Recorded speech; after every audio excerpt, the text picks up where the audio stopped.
Olá, olá, sejam todos muito bem-vindos a mais um episódio do Clube Criminal. Nós já passamos dos 180 e tralalá capítulos e a gente começa mais um capítulo agora. Um capítulo de perguntas e respostas. Vocês gostam muito, a gente sempre repete isso justamente porque qualquer pergunta é lançada ao vivo na gravação nos Instagrams João Ricardo Batista, Criminal na Prática e Thiago Bunin, e a gente vai respondendo aqui. Eu gosto de responder sobre júri, Rodrigo Alvarez responde muito sobre Maria da Penha, Thiago Bunin muito sobre processo, e a gente vai respondendo toda e qualquer pergunta que é relacionada à advocacia criminal, sempre puxando para um viés prático, um viés teórico que é aplicável na sua advocacia. E eu fico muito feliz por ter aqui, fora eu, João Ricardo Batista, que fiz júri do Iapoca ao Chuí, até na Lua, quero receber Rodrigo Alvarez, o nosso defensor mais querido desse Brasil varonil. Fala, grande João Ricardo Batista. Chegamos aí para fazer o nosso perguntas e respostas. Thiago Bunin tá louco para entrar aí, ele já quer responder todo mundo. E você que tá ao vivo aqui com a gente, só deixar sua pergunta nesse balãozinho com ponto de interrogação que tem aqui embaixo, tá? Você que tá ao vivo com a gente no Instagram, você que tá ouvindo o replay, você vai acompanhar só as perguntas que foram feitas, mas tenho certeza que no final desse podcast você vai sair com muita informação interessante aí, porque ele sempre pega fogo. Então aproveita para fazer sua pergunta logo, porque quanto antes você fizer a sua pergunta, antes a gente consegue te dar a sua resposta. E depois vai ter um monte de perguntas, e aí a concorrência fica grande, fica mais difícil de você perguntar. Bom, o João já está colocando aí o Thiago para participar aqui junto com a gente, para colocar e a gente começar a responder as perguntas, as dúvidas de vocês aí. Hoje, um podcast diferente, especial, como a gente faz, acho que é respondendo as perguntas que vocês mandam.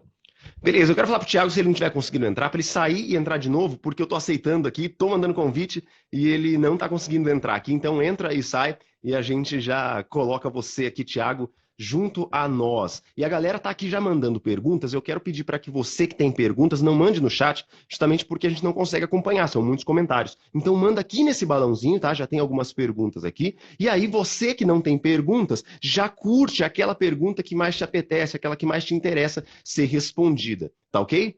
Rodrigo, manda ver aí. Bom, show de bola. Já tem alguma pergunta aí, João, para a gente poder começar? Tem, vamos lá. Ó, essa pergunta é legal. Vamos lá, pergunta do doutor Bruno Ângelo. A primeira... Show de bola. Bom, pessoal, ó, quando a gente fala sobre o delito de tráfico de drogas, tem uma infinidade de coisas que você pode olhar, várias questões que você pode explorar durante a audiência. Então vamos começar da mais básica delas, né? Depende muito de quem que você está atuando. Então vamos dizer que você está atuando ali num crime de tráfico de drogas e você está atuando para aquela pessoa que é viciada. É uma pessoa que acabou até vendendo ali a droga, ela confessa isso, mas ela fez isso porque ela é tão viciada em droga que ela precisa disso para poder usar mais droga e aí o vício vai retroalimentando. Esse é um panorama, tá? Estou defendendo essa pessoa específica. Quando eu defendo esse tipo de réu, o que é o interessante fazer aqui? Você demonstrar durante a audiência, por exemplo, que essa é a situação do seu cliente. Você pode arrolar testemunhas, você pode trazer declaração dele, né? No momento da declaração dele, você pode pedir, e aí que eu vou entrar no momento mais contraditório, vamos dizer assim, o laudo dele, o exame toxicológico dele, para poder comprovar se ele é uma pessoa que usa frequentemente e ele tem algum distúrbio por conta disso, exemplo, ele precisa continuar usando. E aí o vício leva ele a cometer algum tipo de atitude, exemplo, vender drogas para poder continuar usando. Por que eu falei que é contraditório isso? Porque tem muitos juízes que durante o processo, quando você pede esse exame no seu cliente, vai falar, olha, você não tem prova nenhuma de que seu cliente é usuário de drogas. E aí, você não juntou nenhum depoimento, o delegado não ouviu ninguém que dissesse isso, seu cliente não falou isso na delegacia, não estava com defesa lá, não estava acompanhado, ele simplesmente confessou, olha, realmente eu vendi a droga, realmente eu fiz, eu estava carregando aquela mochila, mas não era para mim, eu só carreguei aquela mochila porque eu estava precisando de dinheiro, enfim, seja lá qual foi a justificativa dele, só tem isso dentro do processo. Normalmente o juiz nega e fala, não tem nenhum motivo para eu fazer o exame toxicológico. E aí, você vai ter que, através da estratégia processual, criar esse mecanismo. Você vai ter que pedir, mostrar, desculpa, para o juiz durante a audiência que o seu cliente é usuário. E aí você vai trazer as testemunhas, você vai trazer ali a declaração dele, e no final da audiência, lá na fase do 402, o juiz vai perguntar, alguém mais tem alguma diligência a requerer? E aí você tem que ficar esperto. Primeiro ponto, às vezes essa questão, ela surge durante a audiência, né? Essa questão do seu cliente ser usuário. E na fase do 402, ele vai passar essa fase em branco e vai só encerrar a audiência. Isso acontece toda hora. Quando que acontece a fase do 402? Fique esperto. Quando termina o interrogatório do seu cliente. O interrogatório é o último ato processual. Só que existem situações em que seu cliente, por exemplo, não foi na audiência. E aí ele vai ser, entre aspas, aqui, revel. Claro que ele não tem os mesmos efeitos da revelia lá do cível, mas ele vai ser revel. Se o seu cliente ele é revel, o que vai acontecer nesse momento? Ele não vai ser ouvido. E aí a audiência vai ser encerrada. Mas preste atenção, 402 ele acontece no momento, então, em que se encerra a instrução processual. Ou seja, encerra ali as oitivas de testemunhas. Era para o juiz virar e perguntar para todo mundo que está presente. Era para ele falar o seguinte, viu? Alguém aqui tem mais alguma diligência que quer requerer? E qual que é a sacada? Se o juiz não fizer isso, você vai levantar a mão e falar assim, excelência, eu tenho uma diligência para requerer aqui na fase do 402. Mesmo que o juiz já tiver encerrado aquela audiência. Você vai falar, excelência, na fase do 402 eu tenho uma pergunta. Só que, olha, presta muita atenção, porque já vi muito advogado errando. Muito advogado errando isso daqui. É só quando termina a instrução. Por isso que eu falei para você ficar esperto no depoimento do seu cliente. Normalmente esse é o último ato, ele pode não ser, mas tem que ser o último ato processual. Se for o último ato processual, aí tudo bem você fazer essa colocação, tá? Então você vai ficar esperto nisso. É o último ato processual? É. Qual que é a segunda dica aqui? Na fase do 402, você precisa requerer uma diligência que surgiu de uma outra diligência. De uma questão, desculpa, da instrução processual, não de uma outra diligência, mas de uma questão que surgiu na instrução processual. Normalmente, você vai, então, colocar essa situação. Olha só que interessante, eu pedi para o juiz para que ele fizesse o exame toxicológico. O juiz falou, não vou fazer o exame toxicológico, porque não tem nenhum motivo. Durante a instrução, você ouviu duas pessoas, uma pessoa, você ouviu o réu. Todos eles falaram, olha, o fulano de tal usa drogas. Ele é um usuário recorrente de drogas. Ele já fez várias atrocidades aqui. Exemplo, já vendeu... Atrocidades não, mas já vendeu TV aqui em casa por conta de droga. Enfim, você demonstrou que aquele seu cliente ele é realmente usuário. Na fase do 402, você vai falar, excelência, durante a instrução processual, essa palavra é o segredo. Para qualquer diligência que você quiser utilizar na fase 402. Durante a fase de instrução e julgamento aqui, durante a oitiva de testemunhas, durante a colheita de provas, surgiu a necessidade de se realizar o exame toxicológico no réu. Porque a testemunha A falou que ele era usuário, porque o réu disse que somente cometeu esse delito porque é usuário. Então, nesse momento, surgiu uma nova coisa. Uma nova coisa surgiu durante a audiência, que foi a necessidade de fazer o toxicológico. Então, por isso, eu estou reiterando aquele pedido que eu fiz lá atrás, ou, se você ainda não fez, fazendo um pedido de exame toxicológico. Se você não fizer dessa forma, se você não falar dessa forma, vamos dizer assim, com o juiz, pode ser que ele revogue. Se ele conhecer o 402 ali, ele vai falar, doutor, essa diligência o senhor já podia ter feito, não surgiu a necessidade aqui, eu não vou fazer. Se o juiz fizer essa colocação, vamos explorar todos os ramos aqui desse primeiro ponto, né, que é o cliente usuário de drogas. Se o juiz falar, doutor, essa diligência eu não vou fazer porque ela não surgiu a necessidade dela durante a instrução processual. Você vai ter que argumentar com ele. Exemplo, excelência, eu não pedi antes porque eu ainda não estava atuando, o outro defensor deixou o meu réu indefeso porque não fez essa questão. Então, se você não fizer essa colocação, vamos dizer assim, se você não fizer essa diligência, você vai estar cerceando a defesa na sua principal tese. E é importante você deixar isso gravado, tá? Muita gente pede para o juiz constar em ata e vira aquela briga, o juiz não quer constar em ata. Então você vai perguntar, excelência, tá gravando? Tá, não, tá gravando sim. E você também sempre grava. E aí você faz, então eu queria formular um pedido. Aí você já começa a formular o seu pedido, tá? Explica que o indeferimento daquela diligência que ele está fazendo naquele momento vai cercear a defesa em uma das suas principais teses. Porque aí você consegue fazer esse pedido.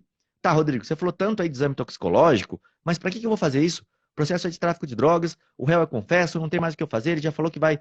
Ele já falou que ele mesmo vendia e tal, não tem muito o que eu fazer. Olha só que interessante. Claro que tem. Você tem o artigo 45, 46 ali da lei de droga, se eu não me engano, do 44 até o 46 ali, vai falar sobre a necessidade de fazer esse exame toxicológico e às vezes reduzir a pena por conta disso, tá? Então você pode reduzir a pena por conta disso. E essa redução é muito interessante, porque às vezes você tira lá 2, 3, 4 anos de cumprimento de pena do seu cliente. Você pode trabalhar também aí no parágrafo 4º, você pode trabalhar em várias outras situações. Então, é difícil quando a pergunta vem aberta, né, João? Uma dica para tráfico de drogas, pode falar. Se bem que tem muita coisa, né, cara? Assim, ó, desculpa a minha voz aí, pessoal, tô um pouco gripado. Galera, olha só. Nulidades processuais podem ser arguidas, tá? Lembra? Inviolabilidade do domicílio? Você pode verificar se na circunstância fática houve o ingresso irregular que acabou por invalidar provas relacionadas aos vícios da prova ou árvore dos frutos envenenados, que você pode verificar ali no fato, em concreto, nos depoimentos dos policiais, se houve autorização para ingresso em domicílio, se esse ingresso se deu em horário válido, se teve mandado de busca e apreensão, se esse mandado de busca e apreensão ele não extrapolou os limites do próprio mandado, tá? E para além disso, verificar se a prova foi colhida mediante violência, mediante tortura, mediante ameaça, intimidação. Vários e vários são os aspectos que estão relacionados à colheita da prova. Tráfico de drogas é um crime material, na maioria das suas formas, né? Então, vai precisar, primeira coisa, de laudo preliminar, laudo definitivo, verifica se esses laudos estão presentes no processo e, para além disso, tráfico, muitas vezes, a situação ela é solucionada a partir de uma análise fática. Você verifica, peraí, quem fez a apreensão foram os policiais militares? Esses depoimentos deles estão consoantes ou estão dissonantes entre eles? Esses policiais acabaram por reconhecer que eles estavam por praticar algum tipo de ato investigatório, sabendo que a Polícia Militar não investiga. Peraí, essa denúncia, ela foi uma denúncia anônima baseada em qual outro elemento? As circunstâncias fáticas apontam ele como traficante ou como mero usuário? Quais eram as circunstâncias que o seu cliente foi preso? Existiam petrechos para o tráfico, como balança, como notas trocadas, a droga embalada e pronta para consumo, algum indicativo por escrito para o WhatsApp que mostrava que ele era um traficante.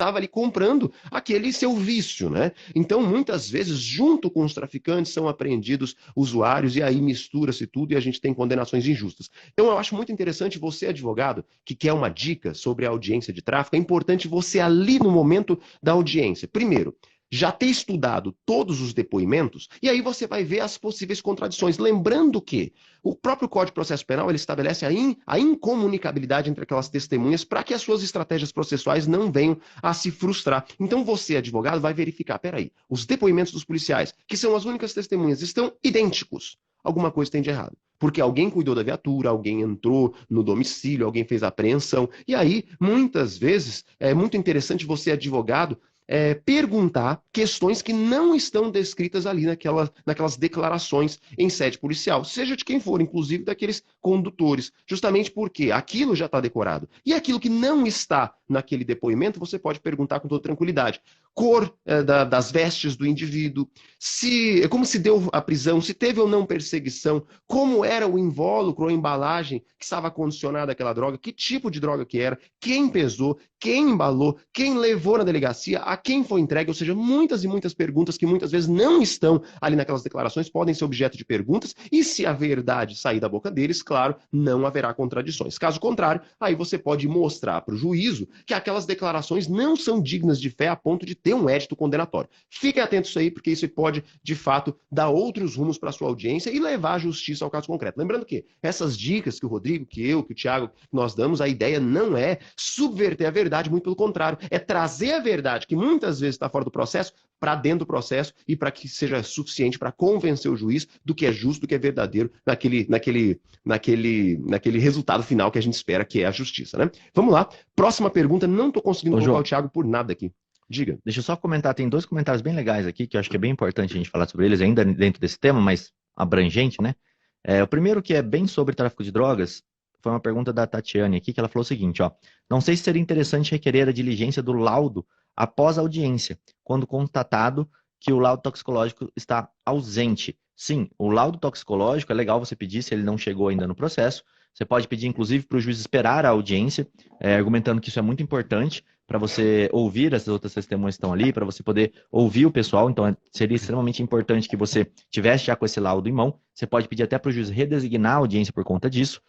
Se tiver alguma outra prova que faltou, você também pode pedir para redesignar.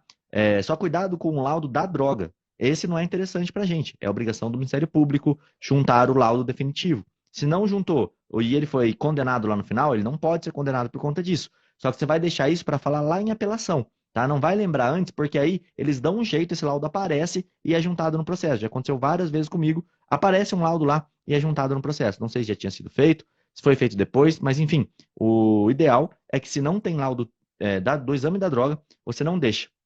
E aí, João, a outra pergunta que tem, só para eu finalizar esse tema, falou o seguinte, ó. Caso exista. Peraí, deixa eu só fechar seu microfone aqui. Aí.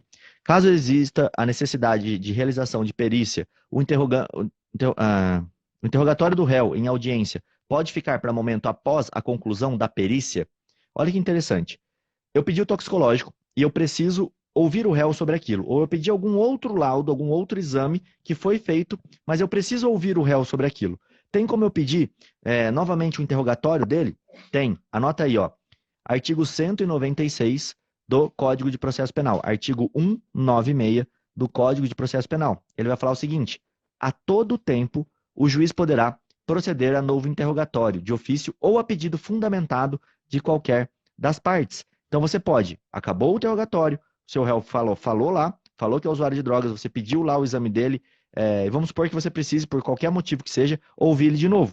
Você vai fazer o pedido fundamentado para o juiz no artigo 196, explicando para ele por que você precisa ouvir o seu cliente novamente. Então vamos dizer que foi juntado pela acusação, em um outro processo agora, uma prova. Depois que passou a fase de instrução processual, um documento novo foi juntado no processo. Você pode requerer ao juiz, por exemplo, a oitiva o novo interrogatório do seu cliente com base no artigo 196. Tá? Então você vai trazer e explicar a necessidade. Mas lembra, explica. Ah, mas é óbvio, ele juntou um documento novo e meu cliente precisa falar sobre aquilo. Explica sobre isso, tá? Porque se você não explicar sobre isso, o juiz não vai decidir. E se ele decidir errado, você não vai ter como argumentar que houve prejuízo. Então, fica essas duas dicas aqui para vocês antes da nossa próxima pergunta. Perfeito, sensacional. Peraí, aí. Perfeito, sensacional. Vamos para a próxima pergunta. A gente vai tentar dar mais cadência aqui no nosso podcast para que a gente responda o máximo de perguntas. As perguntas são feitas aqui embaixo no balãozinho, tá? E a gente está dando prioridade para aquelas perguntas que têm mais curtidas. Então, você que não está fazendo perguntas, curta aquela pergunta que mais te interessa, tá? Vou tentando colocar o Thiago Bunin aqui. Consegui colocar e tirar o desenho direito agora. Thiago Bunin não estou conseguindo de jeito nenhum. Tenta fechar o aplicativo inteiro e depois abrir novamente, tá, Thiago? Eu vou tentando te colocar aqui. Vamos lá, pergunta da Bibi Fabi, muito interessante. Ela fala assim: boa tarde, doutor João. Gostaria de saber se com mensagem de WhatsApp posso entrar com queixa-crime no GCRIM por crime contra a honra. Ou seja, a pergunta é se a mensagem de WhatsApp é suficiente para configurar o tipo penal, aqueles crimes contra a honra, e se só essa prova é suficiente para o ingresso no juizado especial criminal. Vamos lá. Rodrigo, a primeira coisa que a gente tem que saber é o que é uma ação penal privada, né? A ação penal privada ela é diferente da ação penal pública. Então, a gente tem aqui vários acadêmicos, pessoas que estão entrando no direito, não custa relembrar que a ação penal privada é aquela ação de iniciativa particular. A pessoa simplesmente ingressa com a ação penal nas hipóteses em que a lei fala que não é o Estado que vai ingressar. Então, a gente vai fazer as vezes de acusação em alguns momentos, né? Quando o nosso cliente solicitar assim. E aí você, advogado, vai entrar não com uma denúncia, mas com uma queixa-crime nas hipóteses previstas pela lei. A gente está falando aqui de crimes contra a honra que são objeto de ação penal privada no juizado especial criminal por conta da pena, uma pena inferior a 2 anos. O que eu tenho que te deixar atento antes de responder essa pergunta? Quando a gente fala de ação penal privada, a gente tem que estar atento ao artigo 44 do Código Penal, que fala que o advogado precisa ter poderes especiais e que nessa procuração é necessário, é obrigatório, o nome daquelas partes envolvidas e um breve relato do fato lá na procuração. Eu já vi advogado bobear, eu já vi advogado perder o direito do cliente justamente porque não fez a procuração do jeito que o artigo 44 prevê, e aí lá no meio do processo, depois que decaiu o direito de queixa e de representação, os 6 meses que a lei prevê, simplesmente a parte contrária alega esse vício, esse vício, né, de... Olha lá, peraí que o Bunin está tentando entrar por outro jeito, vamos lá. E aí, só terminando aqui, eu já coloco o Thiago. Aqui, isso, aceitei. Vamos ver se ele consegue entrar aqui. E aí, desse modo, né, então aí o advogado às vezes perde a oportunidade e perde a ação. Olha lá, o Thiago conseguiu entrar, graças a Deus, né? Desculpa aí a interrupção. Thiago, já pode me interromper aqui, porque aí eu continuo falando daqui a pouquinho. Foi uma lenda para tentar colocar esse Thiago, e o Thiago entrou aqui. Eu tive que sair de novo, logar, deslogar do meu Instagram. É algum problema com o meu Instagram. Eu tô pelo Instagram do escritório, no meu não estava dando. Tentei várias vezes, não deu certo. Algum problema específico com o meu Instagram.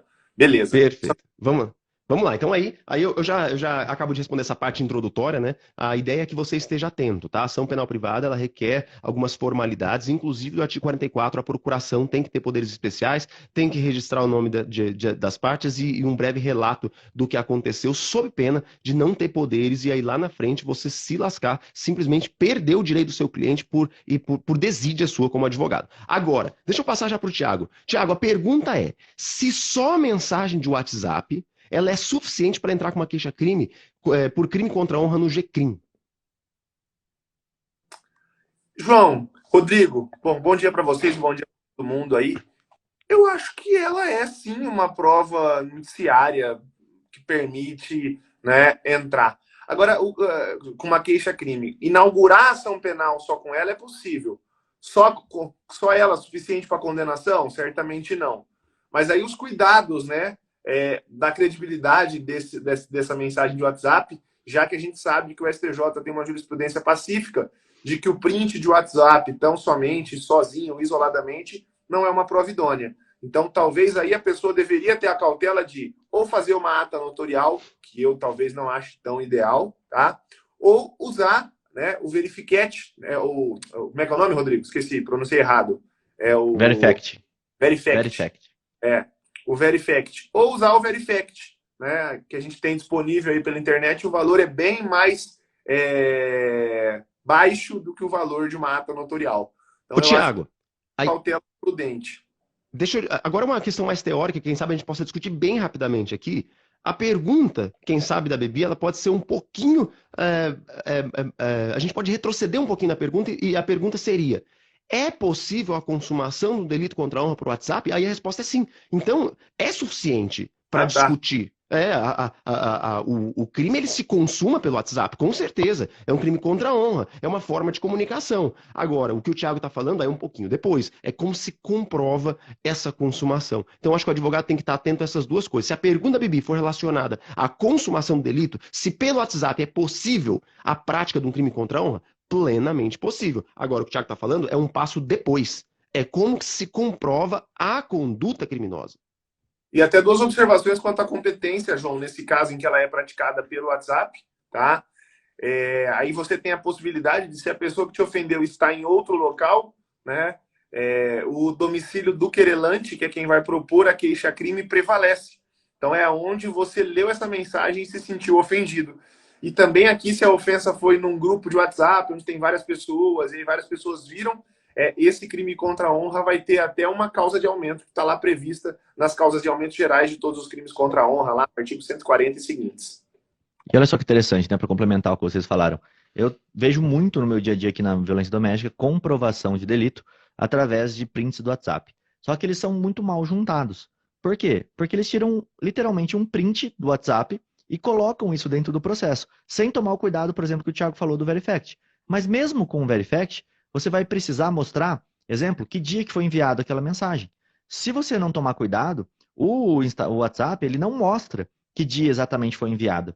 Ele simplesmente coloca lá, tipo, hoje, ontem. As pessoas vão e tiram um print disso. A tela do celular é escrito ontem e uma mensagem. Como alguém vai saber que dia que foi ontem dentro de um espaço de tempo gigante? Então toma cuidado, porque o WhatsApp ele não mostra especificamente qual é a data daquele envio de mensagem, a não ser que isso já passou algum tempo. E muito cuidado, porque ele também não mostra quem é a pessoa em cima. Às vezes você salvou meu contato lá escrito Rodrigo, só que isso é muito fácil de se adulterar. Então você vai ter que demonstrar que aquela mensagem específica veio daquele telefone específico, entrando nas configurações ali, mostrando que aquela pessoa, principalmente se ela está salvo dentro do seu celular com algum nome, não tem o telefone que te enviou ali em cima. Então tudo isso é cuidado que você tem que ter. Então acho que a resposta é exatamente em cima do que o João falou. O crime pode ser consumado através de mensagem de WhatsApp. Então ele pode ser provado por esse meio. Mas, se você provar mal, você vai perder o processo. Porque quem está do outro lado vai argumentar justamente isso. Você tirou um print de uma conversa escrito ontem, que em cima está escrito, sei lá, que nem eu peguei um processo da violência doméstica, que a mulher salvou o nome do cara como safado. Então em cima estava escrito safado. E aí ela juntou esse print. Primeiro que ela pode estar, se foi para ele mesmo ali, o nome até pode estar cometendo algum outro crime, né? Então toma cuidado. Como a pessoa nomeou dentro do celular ali para você mostrar que aquele nome vem daquele número de telefone que foi feito no dia X, no dia Y. E às vezes, você baixar o histórico do WhatsApp daquela conversa específica ajuda. Ah, Rodrigo, isso é uma prova muito pior, porque é um arquivo de texto, pode ser alterado. Pode, mas aí você tem o Verifact, você tem a filmagem da tela mostrando que aquele número vem daquele número, você tem toda a conversa, a sequência da conversa, quando foi mandada, o horário que foi mandada, é o dia, muito mais específico através desse arquivo de texto. Então você tem um conglomerado de provas que no final levam à credibilidade. Rodrigo, e a Bibi está perguntando aqui, o que é o Verifact? Explica para ela rapidamente aqui, e para a galera que está entrando também, que já não ouviu a gente falando sobre isso, o Verifact tem que começar a pagar royalties para a gente aqui, porque a gente faz propaganda dele direto aqui. É que tem que começar a dar algum tipo de patrocínio aqui pra gente. Então, tem vários tipos, tá? Não é só o Verifact. Eu falo do Verifact porque é o mais conhecido.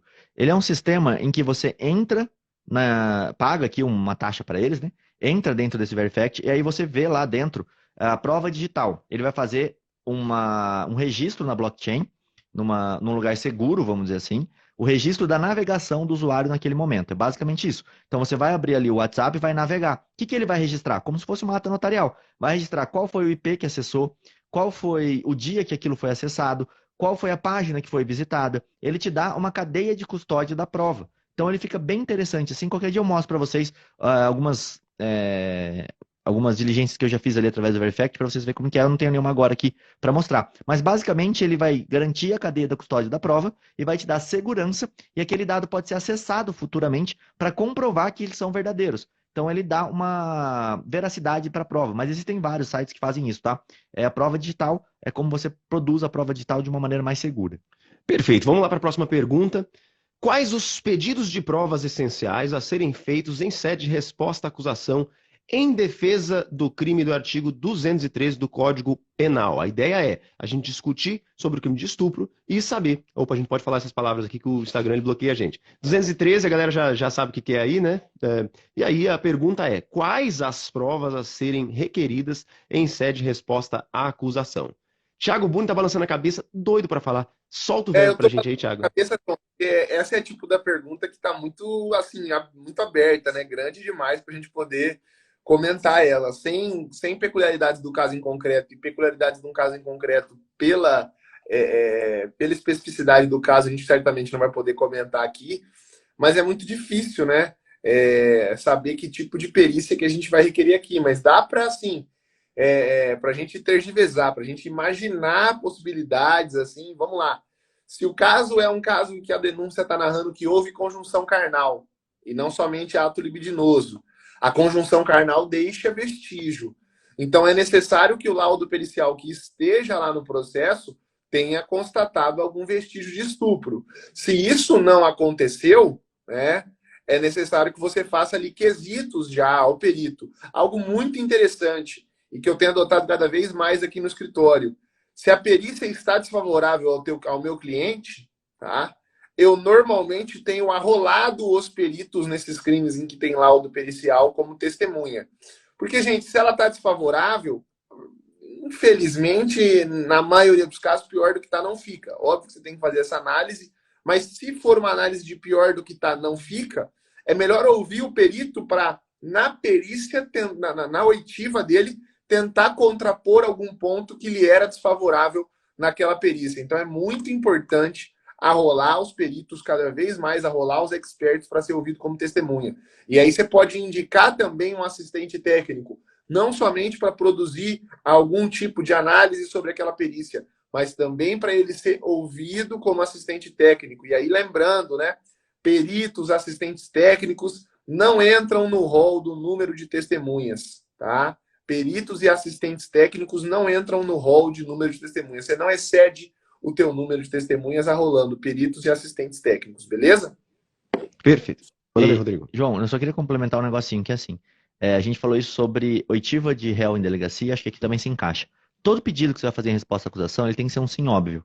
Como assim, Rodrigo, um sim óbvio? Você está em dúvida se aquela perícia vai ajudar seu cliente ou não? Então não pede, porque provavelmente vai prejudicar. Você tem que ter uma certeza que aquilo vai ajudar o seu cliente. Por isso que eu até costumo falar que resposta à acusação, quanto mais genérica você fizer ela, melhor. Por quê, Rodrigo? Porque dificilmente você vai conseguir pedir algo ali. Claro que existem situações que você vai ter que pedir. O exemplo que o Thiago falou. Um crime enfim, 213, que tem conjunção, que a vítima alega isso e que não tem o laudo. Esse laudo, se o seu cliente fala que não aconteceu nada, ele é muito importante para o processo. Então, talvez esse seja um pedido. Mas, assim, são perícias que são indispensáveis, que não dá para você fazer um pedido posterior, é para rolar testemunha, não é para entrar em mérito, não é para você antecipar tese, não é para você pedir coisas que você tem dúvida se aquilo vai ajudar o seu cliente ou não. É para você ir sempre na certeza. Você usou essa regrinha, vai funcionar, tá? É claro que dentro do crime do 213 aí tem várias provas possíveis de serem feitas. Aí é uma outra questão. Pode falar, João. Rodrigo, o que a galera tem que entender é o seguinte: quando a gente fala de crime sexual, geralmente o standard probatório ele é escasso, tá? Então, o que seria o standard probatório? É aquele conjunto de provas que vão ser produzidas durante todo o processo e às vezes até, digamos assim, influenciado pelos indícios de prova produzida na investigação. Esse conjunto de provas ele é suficiente ou não para convencer o magistrado da absolvição do seu cliente, tá? Então, diferente de outros crimes que a gente tem lá um laudo, a gente tem uma prova pericial, a gente tem uma imagem, uma câmera, nos crimes sexuais a gente não tem esse tipo de... Geralmente a gente não tem esse tipo de prova. Então a palavra da vítima é dada uma especial relevância. E esse standard probatório que envolve a palavra da vítima, ele inclusive pode ser objeto de discussão pelo advogado. Por exemplo, digamos que a vítima, ora na investigação fala uma coisa, ora na instrução fala outra, e aí em uma mensagem X de WhatsApp há uma outra narrativa dela, tudo isso mostrando que a palavra da vítima não é digna de fé a ponto de condenar alguém. Pode ser um indício de uma suspeita, tal, mas para uma condenação, ela não é sólida para sozinha figurar como o único elemento de prova. E aí o advogado tem que prestar atenção, peraí, existe algum outro meio de prova além da palavra da vítima? Primeira coisa, verificar se a palavra da vítima ela é crível, ela é sustentável para uma condenação, porque às vezes só aí você consegue pedir para vir do processo já em resposta à acusação, uma declaração feita a título de depoimento especial ou disputa especializada feita na delegacia, depoimento especial durante o processo, um estudo social realizado a qualquer fase que fala em contrário do que a vítima falou, né? Enfim, primeira coisa é verificar se a palavra da vítima ela é linear, ela está consonante com todas as suas próprias declarações. Segunda coisa, há outras provas possíveis. O Thiago falou de outras provas. Pode ser, por exemplo, essa mensagem do WhatsApp, trazer elementos, trazer esse documento, trazer esse hardware para ser periciado no processo e já pedir isso em resposta à acusação. Você pedir câmeras ambientais de algum que mostre que o autor sequer estava no local dos fatos ou perto, alguma prova pericial a ser requerida, herbs, etc. Tudo que tiver. Mas você, advogado, vai prestar atenção para quê? Para não dar um tiro no próprio pé. Você, advogado, é defesa. Você não é juiz. Você não vai julgar se o cliente é inocente ou não. Você vai buscar verificar qual a melhor situação para ele e, claro, não vai prejudicá-lo, né? Só essa atenção a esses detalhes aí e aí a gente continua para a próxima pergunta. Rodrigo, alguma pontuação? Não, João, satisfeito. Vamos lá. Próxima pergunta aqui que está cheia de curtidas. Quanto mais curtidas aqui nas perguntas, a gente vai priorizando elas, tá? Existe ilegalidade na prisão por ausência de diligências necessárias pela DEPOL? Pergunta do TGRO Detetive. Existe ilegalidade na prisão por ausência de diligências necessárias pela delegacia de polícia? Então, eu não... Pode falar, Thiago. É que eu não consegui entender o que ele quer dizer. Não sei se o Thiago pegou. A galera tem uma ideia de que, assim, se eu pedir alguma coisa para uma prova pro delegado, o delegado não fez, tem nulidade, tem uma ilegalidade, é nulo o procedimento, isso é uma arbitrariedade, etc. Não. Tá? Inclusive, foge de uma palavra na tua vida, na advocacia, chamada cerceamento de defesa. Porque tudo que você vai achar nas pesquisas jurisprudenciais vão ser sempre falando que não existe cerceamento de defesa, que não houve, que não foi demonstrado o cerceamento de defesa. Tá? Então, assim, pediu algo para a autoridade policial e ela indeferiu, o que eu sugiro você fazer? Não vai adiantar alegar ilegalidade, etc. Tal. Acompanhe o inquérito policial. Quando o inquérito policial chegar nas mãos do promotor, seja relatado, seja para pedido de mais prazo, peticione para o promotor. Falando, olha, a gente já fez uma petição aí no inquérito policial, tá nas folhas tal. Pedimos tal prova, a pertinência dessa prova é tal.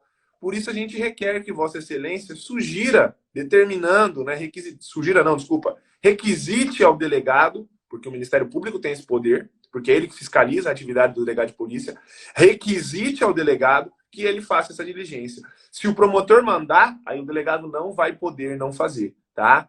E aí uma dica final, muitas vezes o advogado faz um simples requerimento de produção de prova no inquérito policial.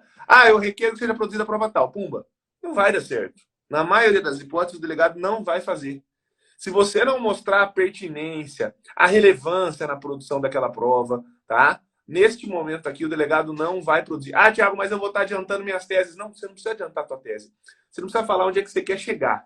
Mas você precisa mostrar qual que é a relevância e pertinência, tá? O porquê da necessidade de produzir aquela prova. Senão, normalmente, seu pedido vai ser indeferido mesmo. E depois é muito difícil o que fazer. A possibilidade é essa, de eventualmente peticionar para o Ministério Público. Senão, só na ação penal que você vai poder fazer esse pedido durante a resposta à acusação, tá? Tiago, sobretudo se a prova é perecível, né? Se ela é irrepetível, ela vai se perder. Falar, João. Se a prova é perecível, eu já passei por isso no final do ano passado, no período de recesso. Aí você vai ter que endereçar ao juiz, e eu precisei fazer isso durante o plantão ano passado do Natal, um pedido de produção antecipada de provas, tá? E o pedido foi deferido pelo magistrado. Mas naquele caso eu estava pela vítima, né? Então pode ser que foi deferido por conta disso. Quando a gente está pelo réu, a dificuldade aumenta. Mas há a possibilidade de você fazer um pedido de produção antecipada de provas que tem previsão legal lá no artigo 156 do CPP. Show. E aí a liberdade dele vai ter muito mais a ver com a segurança do processo do que com diligência, né? A ser requerida. Até porque fala assim, mas eu tenho um álibi. Beleza, você consegue ir lá e fazer a produção dessa prova e juntar ela no inquérito, no processo, onde você quiser. Até mesmo no seu pedido de liberdade, mostrando, olha, o réu estava em tal local e estão falando que o crime aconteceu em tal local. Não dá para ele estar em dois lugares ao mesmo tempo. Tá aqui a prova, peço a liberdade dele. E eu acho legal isso que o Thiago falou, para vocês prestarem bem atenção no... Toda vez que você for alegar cerceamento de defesa, que você for alegar uma nulidade, você precisa demonstrar o prejuízo, por mais óbvio que ele seja. Porque se você abrir a jurisprudência, vai ter uma pancada negando e falando a mesma coisa. Não foi demonstrado prejuízo. O que é o prejuízo? Eu pedi para o delegado fazer a prova, ele não fez. Eu não tinha como fazer. Eu pedi ao Ministério Público, ele não requisitou. Eu pedi ao juiz na fase de instrução, ele não fez. Eu demonstrei a necessidade disso durante a audiência de instrução, pedi na fase do 402, o juiz negou de novo. Tem um evidente cerceamento de defesa, porque essa prova demonstra XYZ. Aí você consegue demonstrar pelo caminho processual que você pediu para todo mundo fazer aquela prova, você não tinha como fazer, pediu, ela não foi feita, então há sim um cerceamento de defesa. É esse caminho que você tem que demonstrar, e ele é difícil. Na fase do inquérito, você fala, olha, o delegado não fez. É arbitrário, ele escolhe o que ele vai fazer. É o delegado quem conduz a investigação. Então, fase de inquérito é mais difícil de conseguir essa produção. Perfeito. Vamos lá, próxima pergunta. Bem interessante a pergunta da Glaucia. Ela fala assim, o que fazer quando o cliente mentir? Sempre deve exigir a verdade? Pergunta interessante, porque a gente vai discutir aqui quase que filosoficamente o que seria a verdade, né? Para o processo, o que importa é a verdade formal, a verdade do processo. E, Tiago, não sei se vocês concordam, o Tiago, Rodrigo, não sei se vocês concordam comigo. Digamos que você acredite em uma verdade que não está no processo, qual a validade disso? Como você chega num júri e sustenta algo que está ali ao processo, ali à prova do processo, né? Vai parecer que é mentira. Então, eu particularmente entendo que a verdade mesmo, é aquela que está no processo, a verdade que pode ser provada, a verdade que pode ser utilizada. Claro, se você, advogado, souber de algo que aconteceu no mundo material que está dissonante com aquilo que está no processo, você vai buscar aquela produção de prova, vai buscar a contradição para mostrar que a prova do processo está contrária àquilo que de fato aconteceu. Mas muitas e muitas vezes eu sequer pergunto para o acusado a versão dele, justamente porque a versão dele pouco importa, justamente porque as provas do processo já são mais que suficientes para você executar a defesa. E uma coisa que eu sempre digo é, nós, advogados, somos parciais. A gente é parte. Nós não somos juízes que devem ser imparciais. O juiz, ele forma o seu convencimento. Quando você, advogado, assume uma causa, é porque, analisando aquelas provas do processo, ou pelo menos a versão do acusado, você já está convicto daquilo que você vai defender. E se você não estiver à vontade, confortável, você nem precisa aceitar aquele processo. Agora, qual que é a única situação que eu peço para o meu cliente falar o que de fato aconteceu? Ou pedir alguns detalhes que não estão no processo. Só quando esses detalhes ou essas circunstâncias, elas podem atrapalhar o processo, caso venha alguma informação que não está conforme a prova do processo. Concorda, Thiago? Eu concordo, João. Eu também poucas vezes tenho interesse em saber se o cliente, qual que é a versão do cliente, etc. Só que vocês vão perceber que com o tempo, quando o cliente conta uma conversa para você, que você vê que alguns pontos não estão fechando, você começa a perceber. E aí eu peço para o cliente para ele me falar o que de fato aconteceu. Porque se nessa história a gente tem aqui algo adequar para uma versão mais coerente às provas do processo, né, isso tem que ser pensado por você, que é advogado e que faz a defesa técnica dele. Então eu sempre passo isso para os meus clientes quando acho necessário, quando percebo, né, que está tendo algum desvio causal ali que poderia, né, prejudicar ao cliente. E as palavras verdade e mentira são inatingíveis pela mente humana, são questões, né, até o Rodrigo que faz. Ô, Rodrigo, como é que é o nome? Hipnose. Hipnose. Faz hipnose, né? Tem um pouco aí de estudos da psicanálise, né? Que talvez seja até mais coerente para a gente tratar sobre verdade e mentira, porque verdade e mentira é inatingível. Eu até brinco assim. Será que se uma testemunha que presenciou o fato, ou uma câmera de filmagem que filmou toda a conduta, mostram a verdade do fato? Não. Por quê? Porque elas não sabem o que aconteceu antes, elas não sabem da vida daquelas pessoas. Então a verdade é muitas vezes inatingível, né? O João tem o vídeo do dedinho dele, que está lá no Instagram dele, né? Que é muito importante para essa análise de verdade e mentira nos processos. E olha só que interessante isso, né? Eu já refleti muito sobre isso na defensoria. Porque eu chego pro cara e pergunto, e aí, o que você fez? Eu posso orientar ele numa tese? Não posso? E aí acho que eu cheguei na mesma conclusão que vocês aí, principalmente como o João pontuou ali, que eu acho que é bem isso, assim, bem interessante, e o Thiago complementou, que foi a seguinte coisa, depende, eu preciso saber a verdade ou não? Assim, não é verdade, né? Como o Thiago falou, preciso saber a versão dele ou não?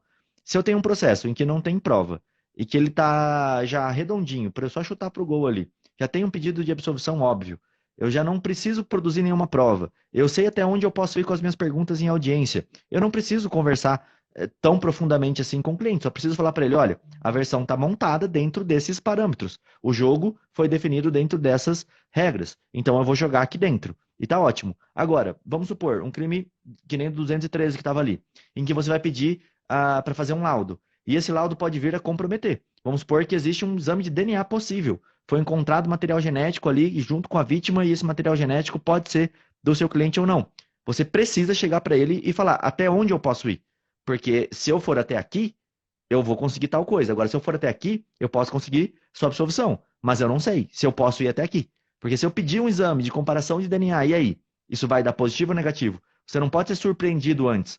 Tá? E cuidado, pessoal. Eu acho que assim, muito cuidado quando você já tem a resposta que você quer. Não fica tentando achar essa resposta de uma outra forma. Eu já me ferrei muito em processo por conta disso. Olha, o cara. Esse é o exemplo clássico aqui, um processo de furto qualificado. O cara falou que não quebrou o portão, que ele só levantou e o portão abriu. E ele já tinha falado isso, e ninguém tinha contestado, e não tinha laudo, tava tudo lindo assim. Aí eu fui e perguntei pra ele, abriu pra mim as perguntas, e eu curioso perguntei, falei, então você não arrumou o portão, não quebrou, você só subiu ele e não chegou a quebrar em nenhum momento. Ele falou assim, não, doutor, chegou um momento que eu tava subindo que fez tá, fez um barulhão assim, aí o portão ficou mole. Eu falei, poxa, olha a produção de prova que eu fiz, eu podia ter ficado quieto. Então assim, não caia nesse tipo de coisa durante a audiência. Se você já tem a versão que você quer, por mais que ela esteja assim, mais ou menos, tá bom, tá? Se ela já tá boa pra você, já tá boa, não precisa aprofundar. Vamos lá para a próxima pergunta aqui, João? É Perfeito, aquele, vamos lá. Peraí que o Thiago vai falar. é aquele mantra, na verdade, que eu sempre falo, né? Quando você não sabe a resposta, você não pergunta.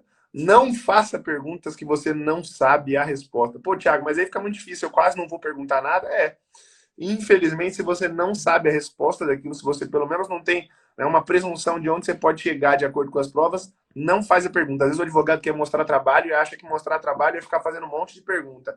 É encher de perguntas, só que essas perguntas podem te prejudicar, né? Ô, Thiago, inclusive eu aviso pro meu cliente muitas vezes que o calar também é defender. Né? Sim, Então eu digo muitas vezes para ele, olha, se eu não fizer nenhuma pergunta, quer dizer que os nossos objetivos foram alcançados e não é o fato de eu fazer ou não perguntas que define o mérito. Aqui a gente está numa estratégia que é todo o processo, não é só esse momentozinho aqui isolado de fazer ou não perguntas. Isso perfeito. aí, João, tem que explicar. Você tem Tem que que... explicar para o seu cliente. Vai chegar o momento que eu não vou fazer perguntas. E se isso acontecer na audiência, fica tranquilo, eu sei o que eu estou fazendo. Porque às vezes o advogado quer mostrar para o cliente que ele vai fazer 10 mil perguntas. E o cliente está sentado ali atrás, está olhando. E às vezes até o cliente fica apreensivo. Dá aquela cutucada aí, você não vai perguntar nada? Você tem que explicar isso antes para ele. Olha, a audiência acontece assim. Se eu já estiver satisfeito, eu não vou fazer perguntas. Entenda que eu sei onde eu quero chegar. E boa. Senão ele vai ficar apreensivo ali atrás e você também. Até para você não ficar apreensivo na hora de fazer as perguntas. Ah, Show de bola.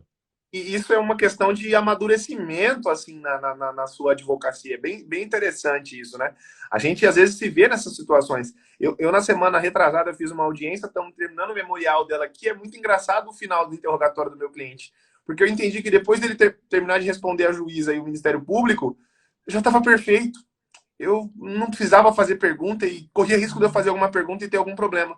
E a juíza passa a palavra para mim e eu demoro alguns 3 ou 4 segundos para falar, penso bem comigo e digo, não, excelência, eu não tenho pergunta, né? Eu não tenho pergunta. E ele estava avisado disso, como o João e o Rodrigo falaram. Então, assim, isso é muito interessante, faz parte do amadurecimento na advocacia. Não podemos negar que acho que todos nós, nas primeiras audiências, queria fazer um monte de perguntas, chegava na audiência com um monte de perguntas, e já cometemos, né, esses atos falhos, igual o Rodrigo falou aqui, de às vezes fazer uma pergunta que a resposta era desfavorável a você. Uhum. E olha que interessante, o Thiago falou algo ali que às vezes passa batido e que é bem interessante da gente pontuar. Acontece muito comigo, às vezes o juiz quer pressa, então ele vira e fala assim, doutor, só abre pergunta para você, e você quer responder rápido, às vezes o juiz pergunta, você não tem nenhuma pergunta, doutor? Você tem alguma coisa para falar? Doutor, sua vez. E aí você fica com aquele nervosismo e, caralho, e agora? Pergunto, não pergunto, fala alguma coisa, não faço. Isso acontece com todo mundo, tá? Isso acontece direto comigo na audiência. Eu fico calmo, pleno, aí quando abre assim, a defesa tem a palavra, cara, aqui eu vou perguntar agora o que era mesmo. Então, primeira coisa, sempre anota suas perguntas bonitinhas. Surgiu uma ideia, anota, reflete sobre ela enquanto outra pessoa está perguntando. Passou a palavra para você? Só você avisar o juiz. Excelência, antes de eu começar minha pergunta, eu só quero consultar um ponto aqui do processo. 2 minutinhos, eu já faço a pergunta. Não tem problema nenhum fazer isso. Abre seu processo, olha, se o juiz falar assim, doutor, vamos rápido aí que eu tenho outra audiência. Você vai falar assim, doutor, tudo bem, a gente está num ato processual, o ato complicado, é um crime que o réu está respondendo, e eu preciso consultar um detalhe antes de perguntar. Aí você abre o processo, você pode consultar, você vai lá ver o depoimento dele, olha a página que tá daquela testemunha. Claro que você não vai ficar meia hora fazendo isso, mas não tem problema você consultar ali devagar, respirar e fazer a pergunta.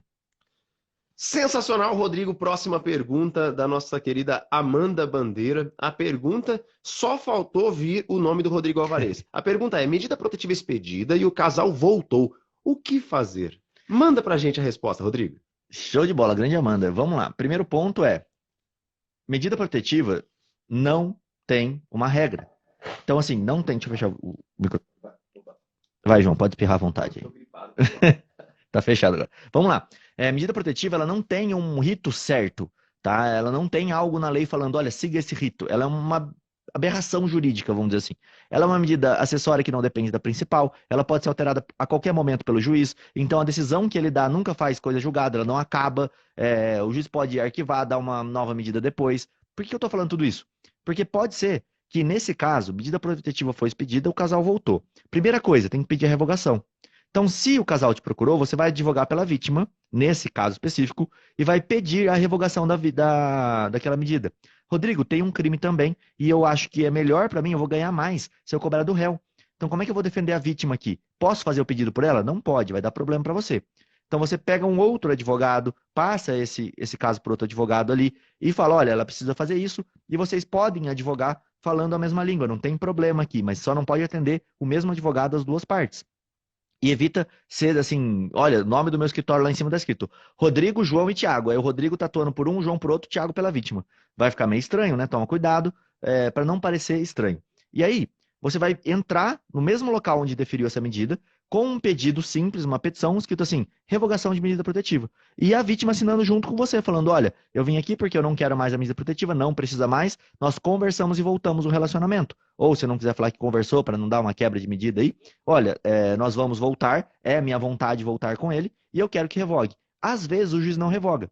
Se o juiz não revogar, você pode reiterar esse pedido, pedir uma audiência de justificação para a vítima ser ouvida, para poder revogar esse pedido. Só que já tem um pedido dela falando, não quero que continue. Então isso vai ajudar muito, tá? Você pode pedir. Só não pode deixar eles voltarem até isso ser concluído. Tem medida protetiva? Tem. Não chega perto da vítima. Por quê? Eles vão voltar, tá quente o fato, agora tá mil maravilhas, vai dormir de noite, o cara roncou, vai dar um rolo lá com a mulher. ela pegou uma mensagem diferente no WhatsApp dele, já vai dar rolo, vai ligar a polícia e o cara vai responder a medida protetiva. Isso é o que mais acontece. Então, cuidado, tá? Cuidado de falar para voltar. Não volta até estar revogado. Ah, mas a gente quer voltar. Por sua conta e risco. Você está cometendo um crime. Enquanto eu não revogar, vocês não voltem. Perfeito. Sensacional. Vamos lá. Vamos para essa última pergunta aqui, pergunta interessante da nossa querida Thalita Dourado, doutora aqui do Mato Grosso do Sul, que inclusive tem um processo de júri tramitando com ela aqui em Campo Grande. Ela pergunta: em qual fase e em quais crimes posso pedir incidente de insanidade mental? Bem completa essa pergunta, interessante. Ela pergunta duas coisas: fase do pedido e em quais crimes pode-se pedir incidente de insanidade mental, a instauração desse incidente. Quer começar, Thiago? Quero. Bom, vamos lá. Rodrigo, já fez pedido de incidente de sanidade mental? Eu já. Eu também. João já fez? Já fiz e tenho alta... Vai, manda ver. Então, Já defini júri já com isso, tá? Todos têm alguma historinha para contar aqui. Eu já fiz um caso bem emblemático. E ele não tem... Assim, vamos lá, né? Ele não tem prazo e ele não tem crimes também, que é possível ou não. Acidente de sanidade mental... E a fase? Todos os crimes. E fase não tem também, João. Ele pode ser requerido a qualquer momento, né? Perfeito. Não tem fase e não tem crimes. Ele pode ser requerido a qualquer momento. Mas eu digo assim... Ô, Thiago, inclusive a insanidade ela pode sobrevir ao cliente a qualquer momento. Então não tem fase. Só que eu acho assim, que por cautela você deve pedir no primeiro momento em que teu cliente apresente elementos de que está ali inimputável ou semi-imputável. Vamos lá, até acho que não tem preclusão disso, viu, João? Imagina falar que precluiu um pedido de incidente de sanidade mental, aí você vai julgar um inimputável como se imputável fosse, de forma alguma. Não acho que tem preclusão, mas acho que é cautela do advogado. Então, respondendo inicialmente a pergunta, não tem prazo, não tem fase, tá? E também não tem crimes específicos. Cabe para todos os crimes em qualquer fase do procedimento. Você, João? Ô, Thiago, olha, um ponto importante que a gente deve analisar, eu sempre digo que a gente não pode trazer só exemplos, a gente tem que entender a parte conceitual, a parte técnica. O que é um incidente de sanidade mental? Ele é aquele processo em apartado que vai investigar questões relacionadas à culpabilidade do agente, tá? Então lembra o sistema trifásico, a gente tem tipicidade, antijuridicidade, tem culpabilidade. Culpabilidade é o pressuposto, é o preceito para aplicação da pena. Então a gente começa a perceber que muitas vezes o indivíduo ele tem a sua culpabilidade prejudicada. Cometeu crime, não tem nenhuma excludente de antijuridicidade, mas a ele não pode ser aplicada a pena. E aí você, advogado, vai ficar atento ao fato de que você não é perito psicológico. Você não sabe identificar quem é ou não aquela pessoa prejudicada mentalmente. Só que você consegue identificar a conduta do indivíduo, seja no fato, ou seja na sua vida pregressa inteira. E a família muitas vezes vai te trazer laudos, documentos que mostram que ele tem alguma diminuição da sua capacidade. E a capacidade não é só aquela pessoa que ela tem um desenvolvimento incompleto ou retardado. Muito pelo contrário. Eu já consegui semi-imputabilidade em casos onde o indivíduo, por conta de uso de múltiplas drogas, ou adicção, ou a embriaguez contumaz, ele era um ébrio, né? Ele tinha problemas com o alcoolismo, ele foi acumulando durante a sua vida aspectos que influenciavam e às vezes até aboliam a sua capacidade ou de entender a ilicitude do que estava acontecendo, ou de se comportar conforme aquilo que ele entendia que era errado. Então, dois são os aspectos de incapacidade. É a compreensão que aquilo é errado e a forma de autocontrole, ele se controlar. E aí você, advogado, não tem a capacidade técnica para identificar se ele era plenamente capaz. Então, se você entende que naquele fato ele não conseguiu se gerenciar ou algum fator relacionado à sua incapacidade interferiu na sua conduta, é possível plenamente pedir um exame. Só que aí tomar aquele cuidado de não dar um tiro no próprio pé. Por quê? O laudo pode vir falando que ele era plenamente capaz de entender o estudo do fato e se comportar conforme o entendimento daquilo que ele compreendia como ilícito. E aí tem mais um tiro no pé. Exemplo, violência doméstica. Eu nunca peço exame de sanidade mental. Por mais que tenha muitos casos que você percebe que a pessoa ali tem problema, às vezes a pessoa já é até interditada, está respondendo a um crime ali. E por que não peço? Porque se você for olhar, aquele caso, por exemplo, do cara que está interditado já, vai dar que o incidente de sanidade mental vai dar positivo. Aí vai acontecer o quê? Ele vai ficar numa medida de segurança. E a pena dele, pelo crime que ele está respondendo, vai ser de 30 dias, 1 mês, 2 meses no máximo. E essa internação dele vai ser por muito mais tempo. E não acho que ele vai ficar internado num lugar bonitinho, que não vai. Essa internação dele vai acontecer numa ala psiquiátrica de um hospício, ou de um presídio de custódia, onde tenha, né? Um presídio específico. Não vai ser num local legal. Então, para ele é muito pior. Por mais que ele tenha cometido um fato ali na violência doméstica, é muito melhor que ele não tenha esse exame. E aí tem até uma discussão interessante, João e Thiago, que é a seguinte: pode o Ministério Público pedir o exame de sanidade mental do réu? E aí a jurisprudência fala que não. Que eu, como defesa, posso falar que não quero o exame de sanidade mental. Tem uma decisão do STJ, inclusive muito interessante, falando isso: olha, eu não quero fazer o exame de sanidade mental, ele não é obrigado a fazer prova. Pela lei poderia. Mas ele não é obrigado a fazer prova contra ele mesmo. Claro, então, não, concordo. Mas o Ministério Público pode pedir. O réu pode não aceitar o cometido. Concordo. Exato. Então já aconteceu várias vezes na violência doméstica, da promotora vir e falar assim: olha, eu quero fazer o exame de sanidade mental. Eu vim falar: excelência, eu sou contra, vou pedir para ser indeferido, porque o réu não quer fazer o exame de sanidade mental. E aí fica essa questão. É bem interessante esse ponto. E aí, João, para jogar bola para vocês aí de novo, já que a gente já está chegando aqui pro derradeiro, vamos dizer assim. Inclusive, pessoal, sigam aqui, ó, em cima da cabeça do João ali tem uma setinha. Para quem não segue ainda, João Ricardo Batista, Criminal na Prática, e Thiago Bunin, ou Bunin Advocacia, e podem seguir também, que o Thiago mostra lá as questões do escritório dele aí, que é um perfil profissional do escritório do Thiago também, que ele tá hoje ali. Inclusive, Thiago, tá muito melhor do que o seu outro perfil. Esse aí não trava, esse aí não cai.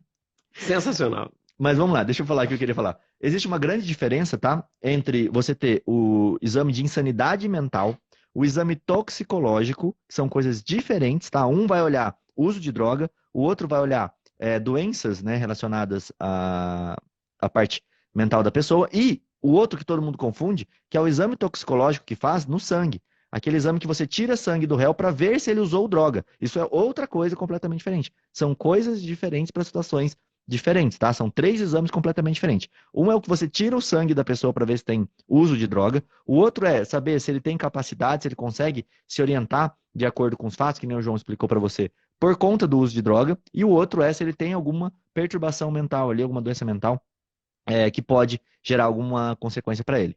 Vai lá, João, Thiago. Perfeito. Aí só lembrar para o pessoal... João, deixa eu só Diga, contribuir 10 centavos na explicação do Rodrigo, porque é muito interessante essa questão que o Rodrigo tratou específica da lei de drogas. Eu já tive casos aqui no escritório e, às vezes, por falta de prática nessas situações, acaba que o advogado não compreende essa situação e, assim como o advogado não compreende, promotor e juiz também não. Lá no artigo 45 e 46 da lei de drogas, a gente tem uma questão de inimputabilidade específica relacionada à droga, mas ela é transcendente, o dispositivo legal é transcendente, ele não se limita aos casos da lei de drogas, tá? Lá no artigo 45 ele diz o seguinte, eu vou ler para vocês, se o Rodrigo conseguir colocar na tela aí, Rodrigo, porque sempre fica melhor quando você coloca aí. Olha aí ela, vou até parar com a minha explicação para dar oi para Tati. E aí, Oi, queridos, eu quero deixar registrado aqui que vocês não sabem como vocês foram importantes para mim nessa luta da Kiss. Só pra galera entender, quando eu vi a Tati Borsa, a doutora, entrando aqui, eu falei, eu tenho que colocar ela, vamos parar com tudo o assunto aqui, porque eu quero que a galera nos comentários aqui, ó, ovacionem essa advogada, eu quero muita salva de palmas pra ela, porque simplesmente a gente teve o maior dos julgamentos do cenário brasileiro anulado, e ela, junto com a equipe defensiva, foram responsáveis por essa vitória pro processo penal brasileiro. Então aqui fica as minhas parabenizações e manda ver. Fala aqui, doutora Tati Borsa. Obrigada, eu quero dizer, João, que tu foi... um dos poucos advogados, assim, que na hora eu mandei mensagem, e tu sabe o quanto eu te mandei mensagem para ti, para todos os guris que estão na live, para dizer o quanto vocês foram importantes as palavras. Eu estou vivendo a Kiss ainda e vou viver muito tempo, porque a gente está aguardando essa decisão do STF, que ainda não saiu para cumprir uma execução provisória, que a gente não sabe do que é, mas vamos lá, né? O STF sempre nos... Mas dizer assim, ó, que eu acompanho vocês sempre, e como vocês foram importantes para mim. Muito, muito, muito, muito. Assim, ó, todo mundo que eu digo, sigam vocês, acompanhem vocês, o trabalho de vocês é excelente, os cursos de vocês, eu estava ouvindo vocês agora e dizer assim, ó, que é de extrema valia e o quanto vocês enriquecem o direito. Muito obrigada. Vou ficar com coisa maravilhosa de se ouvir. Coisa maravilhosa de se ouvir, a gente só tem a agradecer pelo contato sempre tão amistoso. E olha, nós aqui estávamos aflitos e ansiosos, torcendo por você, torcendo pelos outros advogados. A gente comemorou aqui como se fosse uma final de Copa do Mundo e a gente aqui ficou aplaudindo por esse resultado que é mais um passinho próximo à justiça, né? E esse julgamento vai vir e eu tenho certeza que vai ser uma nova batalha bonita de se assistir. Eu ali, quando a gente estava aqui, eu e o Rodrigo, a gente acompanhou, o Thiago também, nós acompanhamos esse julgamento de perto e a gente ficava aqui ó, torcendo, como se fosse uma final de Copa do Mundo mesmo, sabe? Orgulhoso de ver Tati Borsa, uma mulher guerreira ali, ó, lutando bravamente com todos os elementos jurídicos e extrajurídicos dentro do plenário, que é esse local que a gente tanto ama, que às vezes é palco, sempre é palco de justiça, mas às vezes essa justiça contraria alguns dos nossos, né? Tanto é que foi anulado, foi justamente anulado, e a gente está aqui orgulhoso e feliz por esse passo para a próxima justiça, né, Thiago? E foi isso que o João falou aqui, acho que eu assino muito embaixo, que foi uma vitória para todos os advogados, né?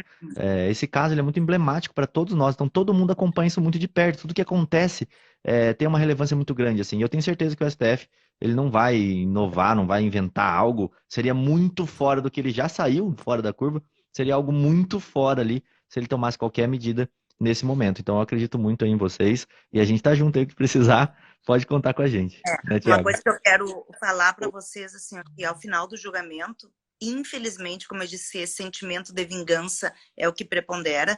Uma mãe levantou e disse assim, chamou os desembargadores de tudo que vocês possam imaginar, e ela disse assim, eu deveria ter feito justiça, pegar um pedaço de pau e ter atirado na cabeça de todo mundo.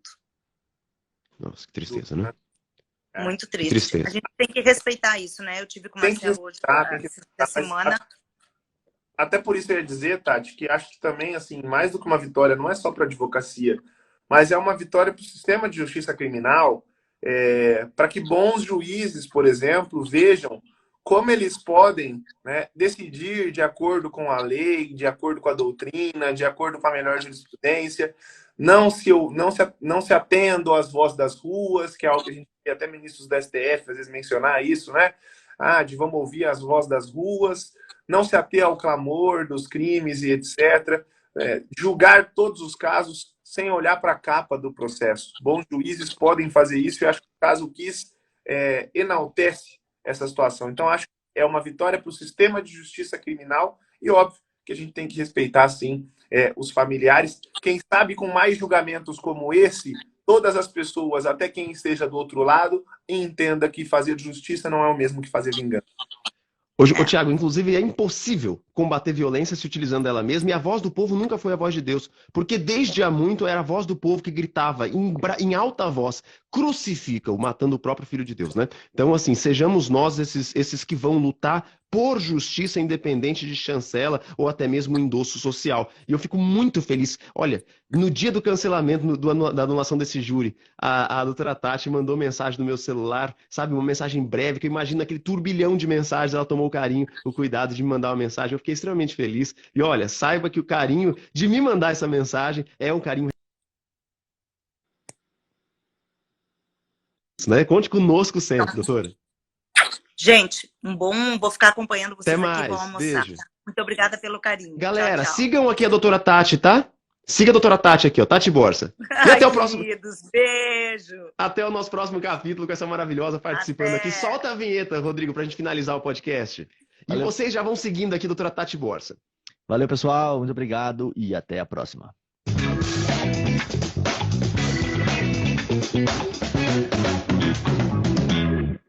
Tchau, tchau!